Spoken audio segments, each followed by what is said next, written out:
Bem-vindo ao BHB Foodcast, o canal de podcast para você do setor de alimentos, bebidas e suplementos. Olá, bem-vindo ao BHB Foodcast.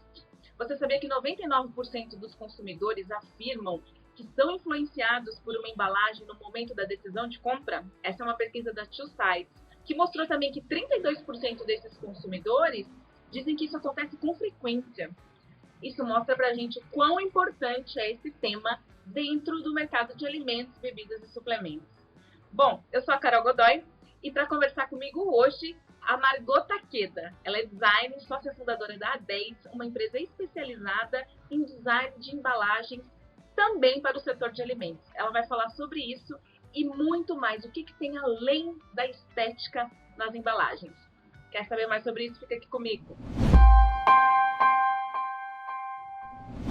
Margot, super obrigada por estar aqui com a gente, por ter aceitado esse convite do BHB para dividir um pouco da sua ampla experiência aí com design de embalagem dentro do mercado de alimentos aqui com a gente. Seja bem-vinda. Nossa, Carol, eu fiquei super feliz, agradeço. Vocês fazem um trabalho incrível e com certeza é uma grande honra fazer parte desse projeto aqui de vocês. Bacana. Margot, minha primeira pergunta para você. Quando a gente fala de design, principalmente ligado a esse universo mais de embalagem, mas design de uma forma geral, esse termo, vem à mente para a gente já uma coisa mais de beleza, estética, bonita, de cores. Mas o design é muito mais do que isso, não é? Com certeza, o design é muito mais do que bonito. Ele se tornou se tornou cada vez mais importante, pois ele tem a capacidade ímpar de realmente entender o ser humano, suas necessidades, os comportamentos e as emoções. E dessa forma, a gente vê que a gente tem visto muitas soluções estratégicas e criativas que têm o potencial realmente de mudar o cotidiano das pessoas e transformar produtos, serviços, marcas e empresas.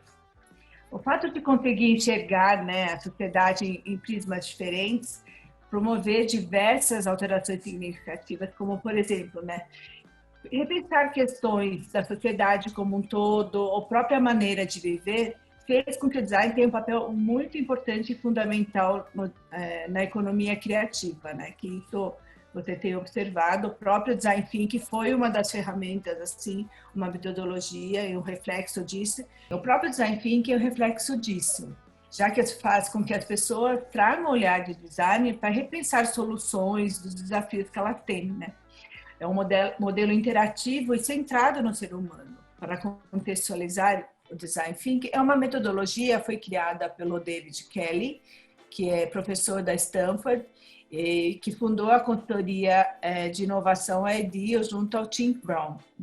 A IDEO foi responsável por incorporar o pensamento design aplicado aos negócios. Então, mais do que nunca, o design mudou e transformou a vida, não só...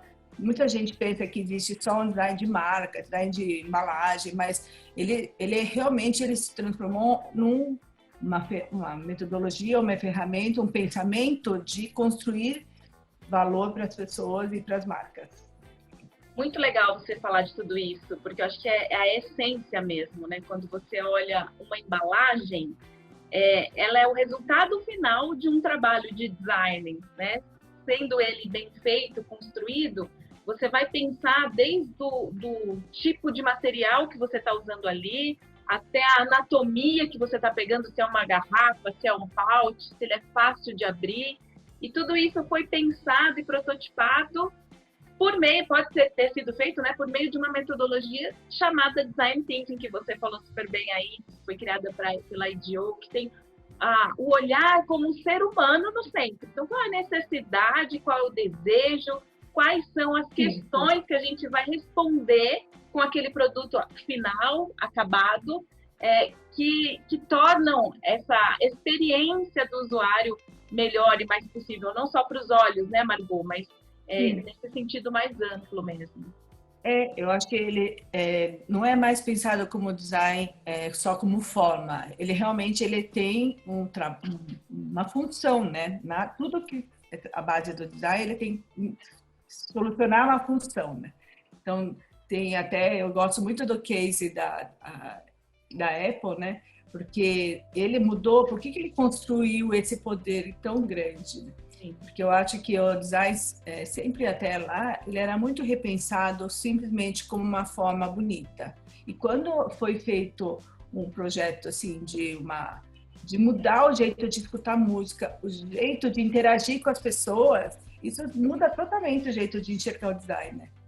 Eu escutei alguém falando esses dias que o rock and roll começou a ser uma música mais popular a partir do momento que existiram os fones de ouvido. Porque aí os jovens, os adolescentes, as pessoas que gostavam desse som poderiam ouvir sozinhas. Porque enquanto era um rádio que estava ali no centro da sala da família, os pais não gostavam dessa música.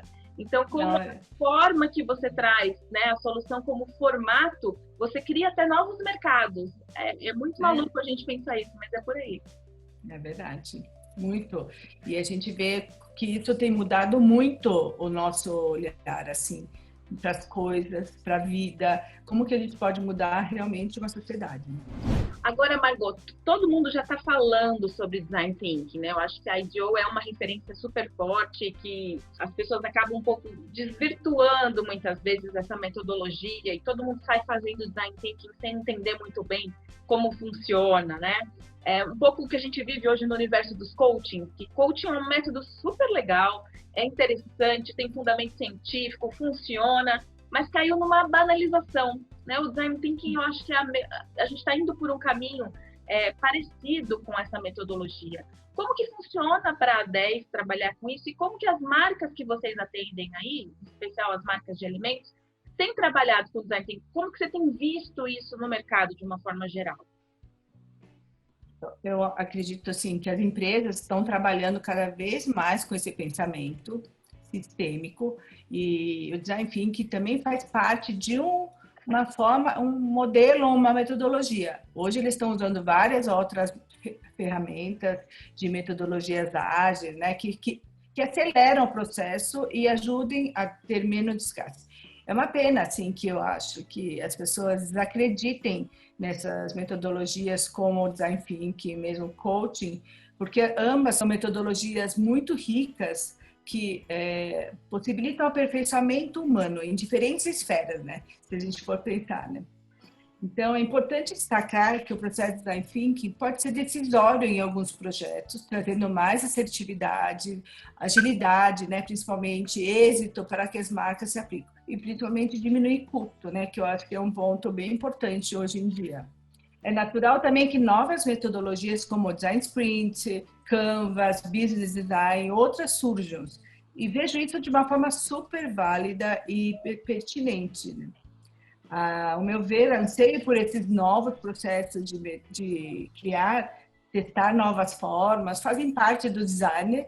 Ao meu ver, este anseio por novos projetos de criar, testar novas formas, e fazem parte desse processo do design, mesmo das pessoas, né, do ser humano de forma geral. Afinal, só olhar como chegamos até aqui, pois o ciclo do novo se renova em tempos, né? Hoje, mais do que nunca, a gente está vendo o quanto as pessoas estão repensando, revendo o seu modo de vida, o que elas querem, né, como propósito.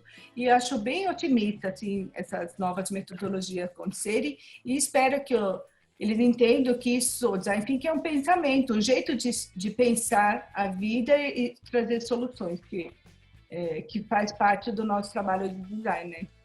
A essência do design é isso, né? Com certeza. Agora, uma pergunta mais prática.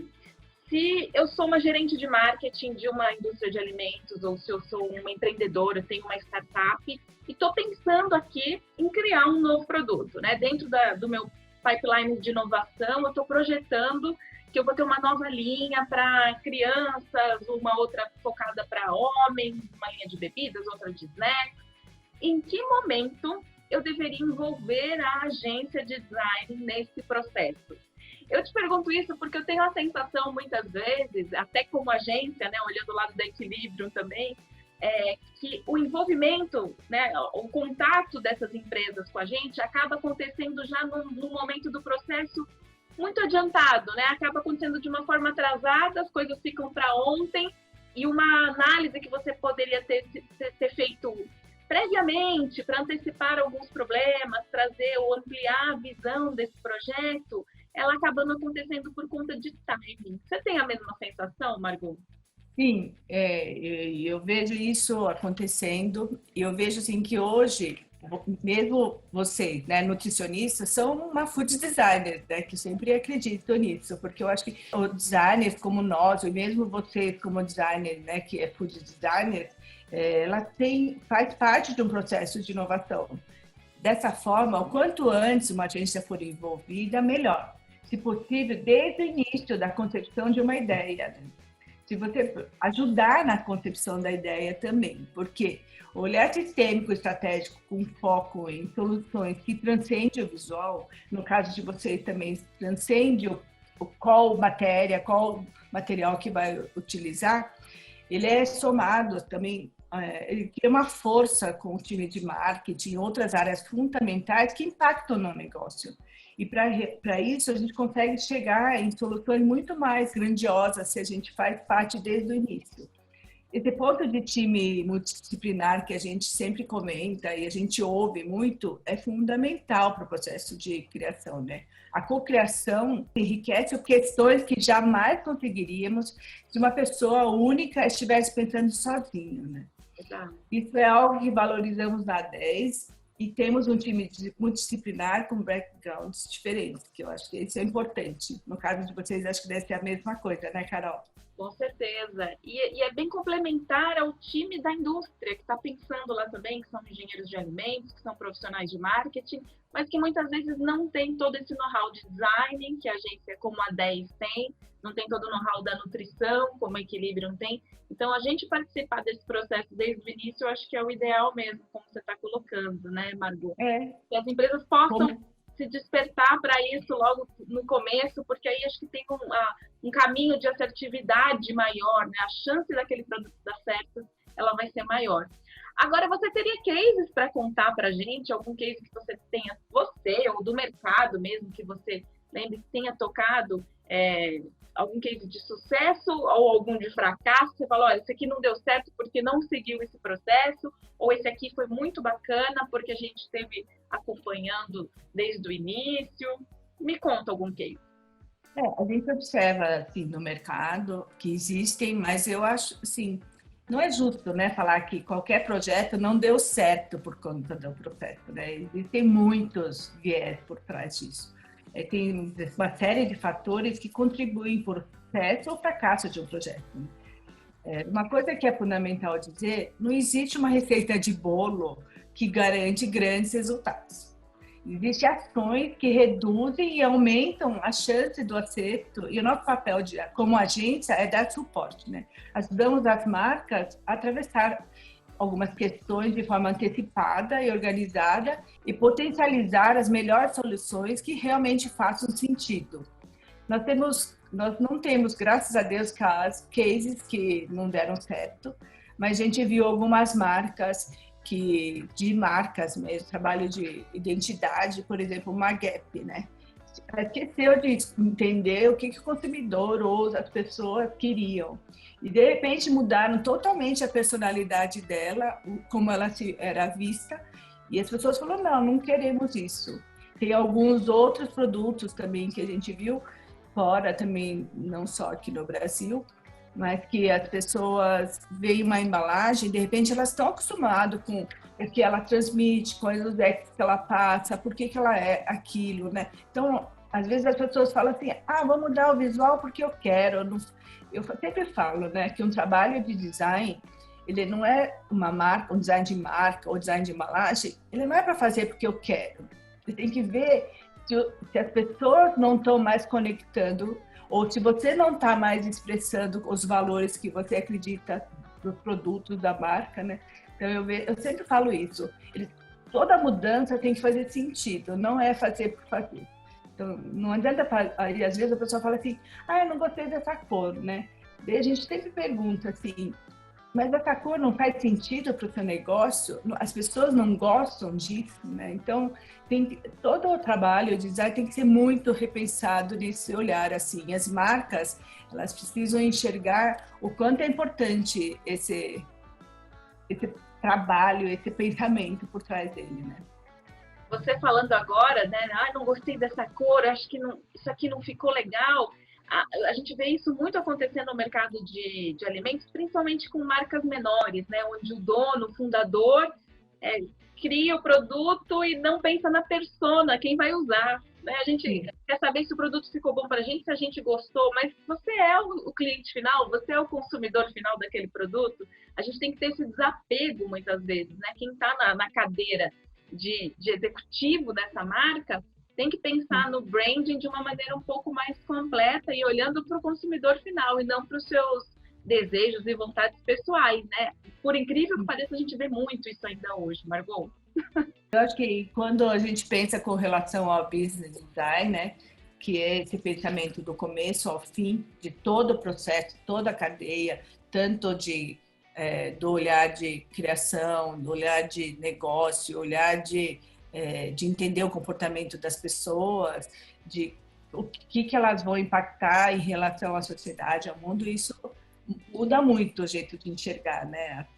O que elas realmente estão fazendo. Que eu sempre convido muitas pessoas a fazerem isso. Agora a gente conversou bastante sobre essa questão de marcas. Eu queria entrar num assunto com você mais relacionado ao branding. Essa questão do design, ela também está muito alinhada ao branding, né? Eu acredito que é um caminho para marcas vencedoras construir um pouco mais essa identidade de marca. O que você pode falar para a gente um pouco mais relacionado ao branding, Margot? O que seria o branding? Muita gente ainda confunde o branding simplesmente com o logo da sua marca, né? Também é muito mais do que isso. Sim. A gente sempre fala que branding não é simplesmente uma criação de um logo ou de uma identidade, né?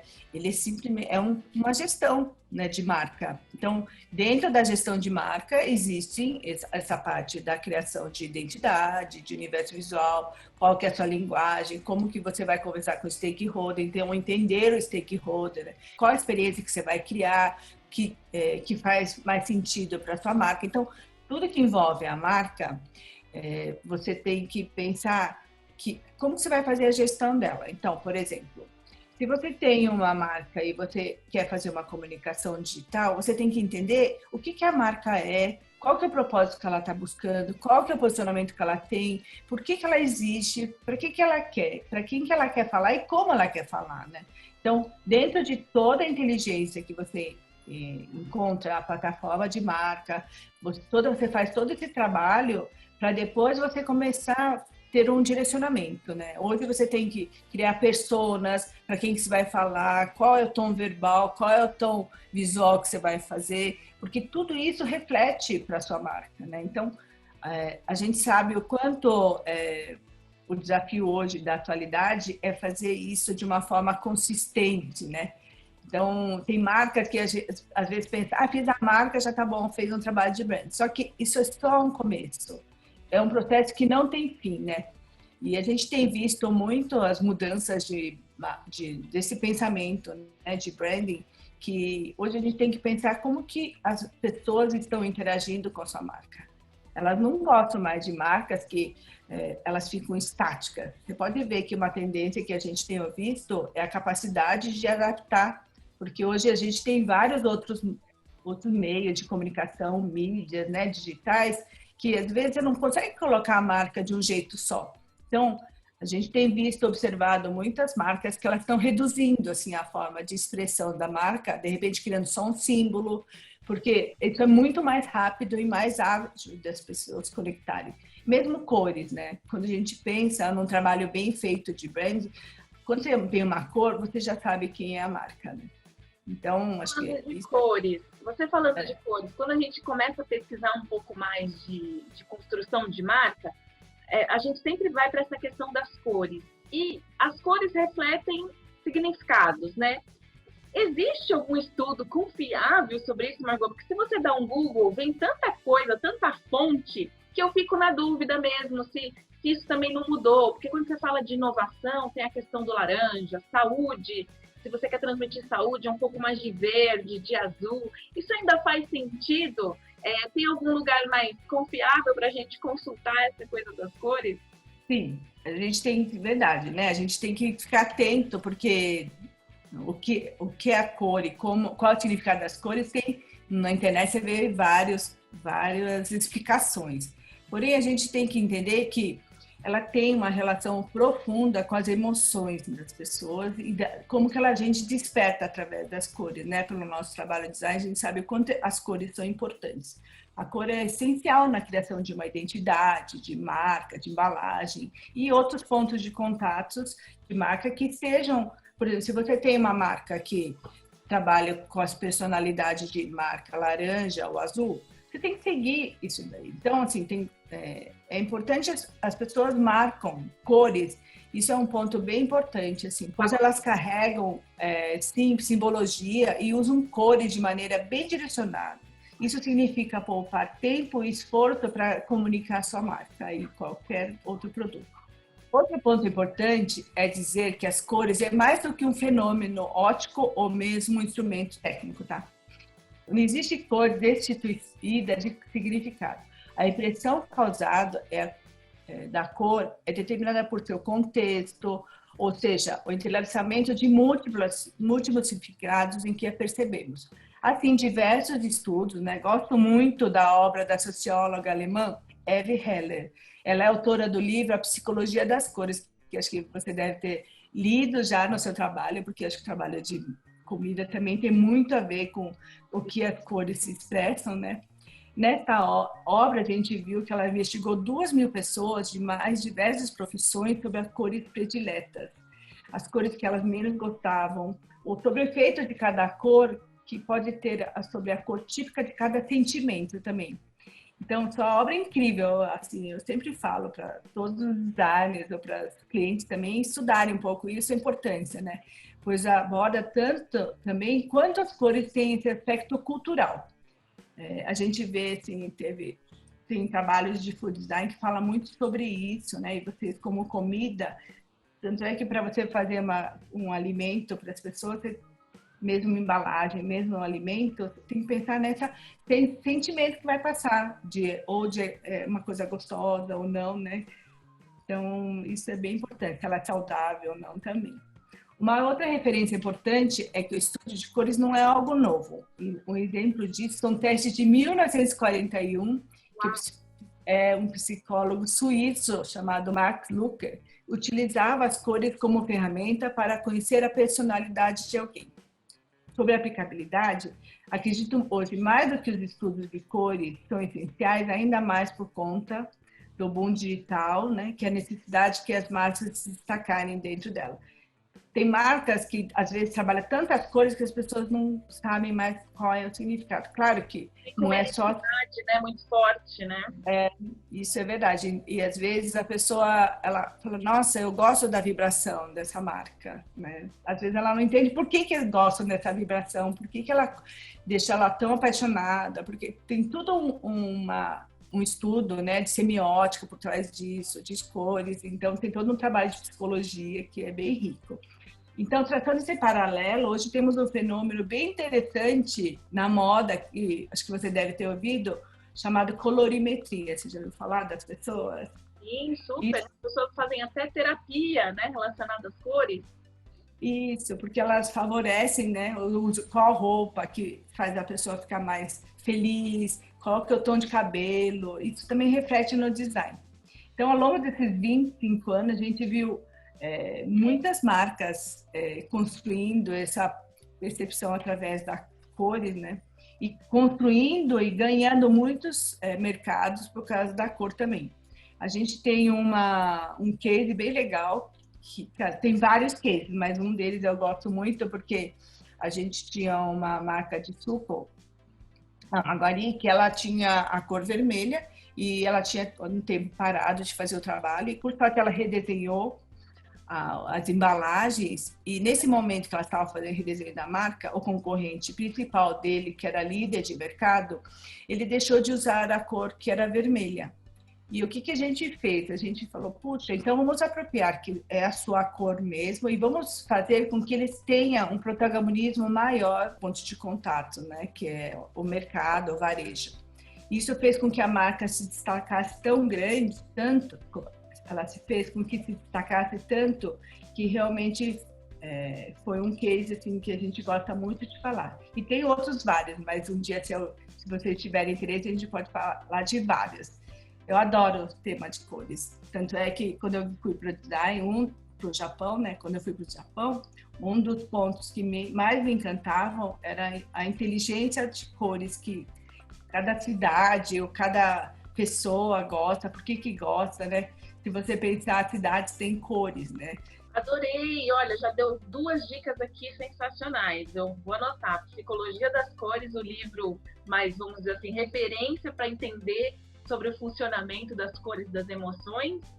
E o case que você trouxe de Maguari, eu acho que é bem emblemático, né? Porque ele traz tanto uma mudança na embalagem, né? Você pensa, quando a gente pensa no design, você às vezes olha unitariamente só o produto na sua casa, na sua geladeira. Agora, você tem que pensar também como que isso vai ficar visualmente plotado no PDV, que foi o que você disse, né, Margot? Essa mudança, quando você trabalha de forma diferente do concorrente para se destacar, para se diferenciar. Existe uma ousadia nisso também, porque você vai falar, eu vou sair do padrão, né, da referência de mercado, mas vamos deixar de ser Me Too, né? Eu costumo falar muito isso e incentivar as marcas a fazer isso.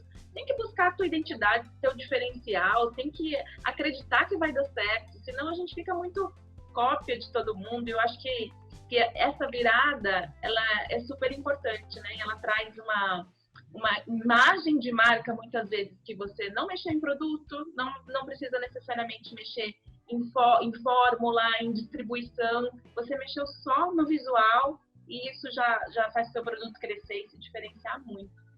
Bem, com certeza. Importante. Agora, Margot, falando de cores, a gente tem um outro referencial, pensando em embalagens, que são os materiais, né? Quando você fala de plástico, hoje tem toda essa questão de sustentabilidade, acho que até te pergunto isso mais para frente, mas plástico, vidro, aquela embalagem mais estilo craft, papelão, tudo remete também a uma sensação, a uma questão. E isso eu acredito que é bem presente, bem impactante para as marcas, porque está literalmente ligado a custo, né? Quando você fala desses produtos do material da embalagem, os custos são muito discrepantes e às vezes impede que você lance um produto com material super premium. Mas aí dá para fazer milagres? Dá para pegar uma garrafa PET e vender um produto premium dentro dela? Como é que funciona isso?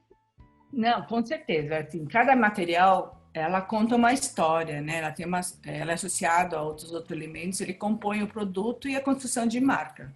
Então, quanto mais a gente repensa, assim, que história que eu vou construir, dependendo do que ela se propõe a comunicar, ela tem, tanto é que as pessoas falam muito isso, né? Hoje, uma marca, numa embalagem, ela tem que contar uma história. Até eles falam sobre storytelling de verdade, né? Hoje esse tema é tão divulgado quanto um trabalho de design de embalagem.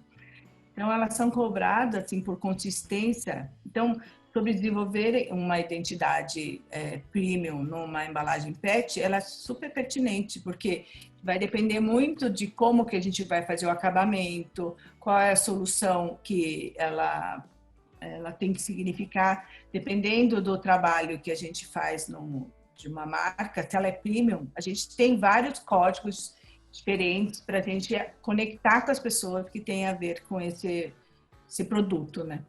Inclusive de cores, né? Que é o que você falou anteriormente.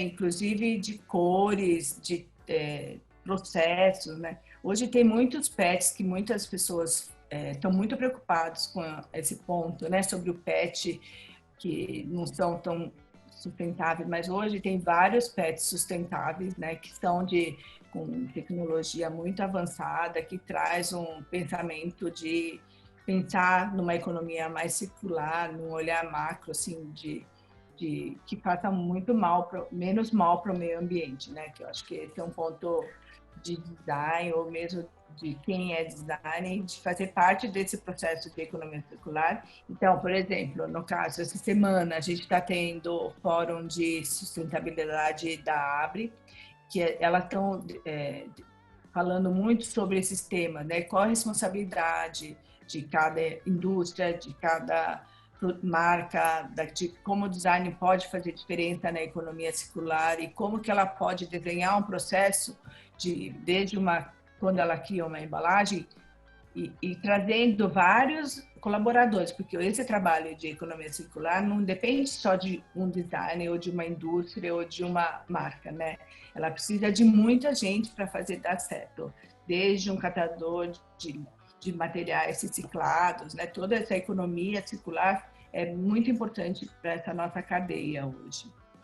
A gente vê que essa parte de sustentabilidade está sendo cada vez mais, principalmente hoje, né? Na pandemia a gente viu que ele cresceu muito, essa preocupação, porque nunca a gente criou tanto lixo, né? Por causa dessa parte de saudabilidade, de segurança alimentar. Eu entrevistei aqui recentemente o Keivan Macedo, ele é diretor de sustentabilidade da Natura. E uma das coisas que eu falei para ele, eu fiquei impressionada mesmo com o lixo que eu gero na minha casa com 4 pessoas, né?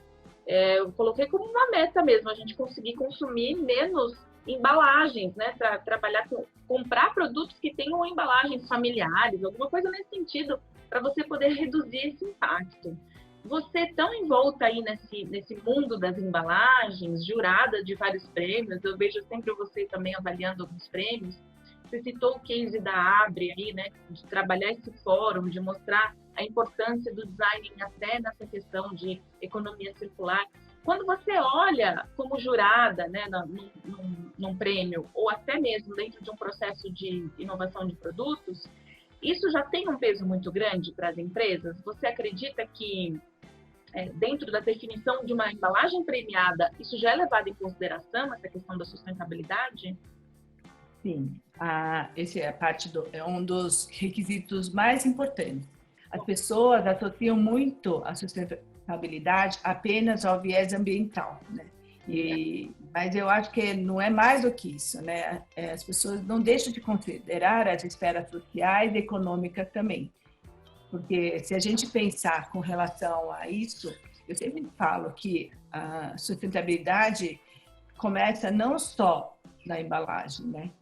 É sobre como você trata o ser humano, como que você gerencia os fornecedores, como que você tem uma cadeia ganha-ganha mesmo, né? Então tem todo um processo que às vezes é muito focado só na embalagem como um processo de evolução desse tema. Eu acho que ele é muito mais do que isso. Eu percebo assim, que o Brasil já evoluiu muito. Eu acho que tem até projetos, programas e prêmios com relação a isso. Tanto é que é um tema onde, se a pessoa trabalha esse tema de uma forma muito correta, o valor de marca, né, o valor de tangível e intangível dela, ela cresce muito. Então, tem muitas empresas que estão focando muito nessa área, porque quanto mais as empresas impactam tanto com os seus produtos, mas positivamente para o meio ambiente, ele tem um ganho absurdo de percepção de marca. Hoje, no Brasil, presenciamos vários processos disruptivos, desde embalagens inteligentes que cuidam do alimento, né? Que cuidam tem sensores que você consegue ver se a embalagem, se o produto está não tiraram da geladeira, qual é a durabilidade dela, se ela está pronta para ser consumida. Imagina, muitas pessoas acabam mexendo, né? Tocando nos produtos. E com esse sensor, você não precisa mais ficar tocando se o produto está pronto ou não para ser consumido e quanto tempo você pode consumir. Então, acho que tem rastreadores, né, para você ver como que o processo é feito, quanto de tecnologias que são usadas. Hoje a gente vê que tudo isso faz parte desse amadurecimento desse setor de embalagens, mesmo do design, porque aqui está ligado muito à inteligência artificial, né? Por que as marcas hoje elas estão criando todo esse sistema, né, dentro desse processo de fazer com que não tenha menos desperdício, porque um dos pontos muito importantes da sustentabilidade também é o desperdício, né? Infelizmente, o Brasil é um dos maiores desperdiçadores de alimento, né? Então, acho que não vamos falar nesse ponto, que acho que não é o tema, mas acho que a embalagem é responsável por realmente ajudar para que não tenha tanto desperdício também. Então, elas aumentaram muito, alongaram muito a validade dos produtos por causa das embalagens. Então, tem sempre os dois lados, né? Então, acho que tem os inimigos, mas sempre tem os dois lados, porque eu acho que a gente está aqui todo mundo junto, eles são os que ficam questionando muito sobre esse tema, eles simplesmente são os fomentadores, mas eu adoraria que também fossem os solucionadores, porque eu acho que isso é um grande desafio de todos, não é só de uma profissão ou de uma marca ou de uma indústria. Então, eu acho que semana passada também a gente vê que não só setores que nunca usariam, por exemplo, papelão, que é da bebida, a Absolut lançou, né, testou uma embalagem de papel. Eles produziram, vocês viram, 2.000 garrafas no Reino Unido e na Suécia. Então, a gente vê que as empresas estão conectadas e estão buscando. E a gente tem visto muitas startups trazendo muitas soluções, desde uma embalagem que não precisa mais de embalagem, né, que ela se dilui, você pode consumir. Então, tem outros significados nesse sentido. Assim.